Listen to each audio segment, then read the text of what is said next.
Assalamualaikum warahmatullahi wabarakatuh. Perkenalkan, nama saya Puja Sukmadewi, Prodi Pendidikan Ekonomi B. Di sini saya akan menjawab pertanyaan untuk UTS pada mata kuliah Filsafat Pendidikan. Yang pertama, jelaskan arti filsafat dan makna pendidikan. Kata falsafah atau filsafat diambil dari bahasa Yunani philosophia, terdiri dari kata philos, persahabatan, cinta, dan sophia, kebijaksanaan, hikmah. Dari definisi yang sederhana ini dapat dipahami bahwa filsafat secara bahasa adalah cinta terhadap hikmah, cinta terhadap kebijaksanaan dan berusaha mendapatkannya. Jadi dapat dikatakan filosof yaitu orang yang mencintai hikmah atau kebijaksanaan dan berusaha mendapatkannya. Makna pendidikan secara sederhana dapat diartikan sebagai usaha manusia untuk membina kepribadian sesuai dengan nilai-nilai di dalam masyarakat dan kebudayaannya. Dengan demikian, bagaimanapun sederhananya peradaban suatu masyarakat, di dalamnya terdapat atau berlangsung suatu proses pendidikan. Karena itulah sering dinyatakan pendidikan telah ada sepanjang peradaban umat manusia. Pendidikan pada hakikatnya merupakan usaha manusia melestarikan hidupnya. Beberapa pengertian filsafat menurut para ahli. Yang pertama dari Plato mengatakan bahwa filsafat tidak lain daripada pengetahuan tentang segala yang ada. Yang kedua dari Aristoteles berpendapat bahwa kewajiban filsafat adalah menyelidiki sebab dan asas segala benda. Dengan demikian, filsafat bersifat ilmu yang umum sekali. Yang ketiga ada Fichte, menyebutkan filsafat sebagai Wissenschaftslehre, ilmu dari ilmu-ilmu, yaitu ilmu umum dan menjadi dasar segala ilmu. Yang keempat dari Al-Kindi sebagai ahli pikir pertama dalam filsafat Islam yang memberikan pengertian filsafat di kalangan umat Islam. Pertanyaan kedua, ceritakanlah sejarah perkembangan filsafat. Filsafat mulai berkembang dan berubah fungsi dari sebagai induk ilmu pengetahuan menjadi semacam pendekatan perekat kembali sebagai ilmu pengetahuan yang telah berkembang pesat dan terpisah satu dengan lainnya. Jadi, jelaslah bagi kita bahwa filsafat berkembang sesuai perputaran zaman. Paling tidak, sejarah filsafat lama membawa manusia untuk mengetahui cerita dalam kategori filsafat spiritualisme kuno.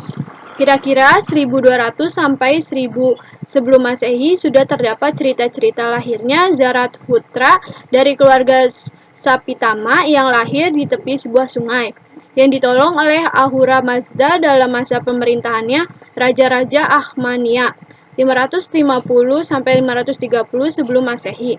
Timur Jauh yang termasuk dalam wilayah Timur Jauh ialah Cina, India, dan Jepang. Di India berkembang filsafat spiritualisme, Hinduisme, dan Buddhisme.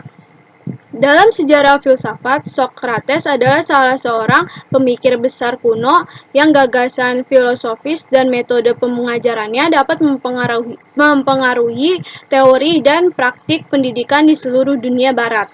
Socrates lahir di Athena, merupakan putra seorang pemahat dan seorang bidan yang tidak begitu dikenal, yaitu Sophonius dan Paneerate Smith 1986-19. Prinsip dasar pendidikan menurut Socrates adalah metode dialektis. Metode ini digunakan Socrates sebagai dasar teknis pendidikan yang direncanakan untuk mendorong seseorang berpikir cermat untuk menguji coba diri sendiri. Pertanyaan ketiga, jelaskanlah hubungan antara filsafat, manusia, dan pendidikan dalam upaya pengembangan sumber daya manusia. Manusia memiliki berbagai dimensi dasar, baik secara pribadi, jiwa, kelompok, dan lain-lain. Semua itu bercampur aduk menjadi potensi dasar atau bawaan manusia, sehingga didasari atau tidak, manusia telah mengembangkan potensi tersebut, baik secara maksimal atau tidak. Dengan baik atau buruk, semuanya tergantung manusia itu sendiri dan lingkungan yang mempengaruhinya. Pendidikan adalah usaha dasar, terencana, sistematis, dan berkelanjutan untuk mengembangkan potensi-potensi bawaan manusia, memberi sifat dan kecakapan sesuai dengan tujuan pendidikan. Jadi, hubungan antara filsafat, pendidikan, dan manusia secara singkat adalah sebagai berikut. Filsafat digunakan untuk mencari hakikat manusia, sehingga diketahui apa saja yang ada dalam diri manusia. Hasil kajian dalam filsafat tersebut oleh pendidikan dikembangkan dan dijadikan potensi nyata berdasarkan esensi keberadaan manusia. Pertanyaan keempat, jelaskanlah bagaimana hakikat diri dan keberadaan kita sebagai makhluk alamiah dan sosial di lingkungan kehidupan kita. Manusia sebagai makhluk sosial tidak dapat hidup sendiri, tapi sangat membutuhkan peran orang lain. Karena kita hidup di dunia ini saling membutuhkan satu dengan yang lainnya, dalam buku Pengelolaan Lingkungan Sosial 2005, sebagai makhluk sosial, manusia tidak pernah bisa hidup seorang diri. Dimanapun dan bila manapun manusia senantiasa memerlukan kerjasama dengan orang lain, manusia membentuk pengelompokan sosial di antara sesama dalam upaya mempertahankan hidup dan mengembangkan kehidupan. Manusia memerlukan lingkungan sosial yang serasi untuk kelangsungan hidup. Lingkungan hidup yang serasi bukan hanya dibutuhkan oleh seseorang saja, tapi juga oleh seluruh orang di dalam kelompoknya. Terima kasih atas perhatiannya. Mohon maaf bila ada kesalahan. Wassalamualaikum warahmatullahi wabarakatuh.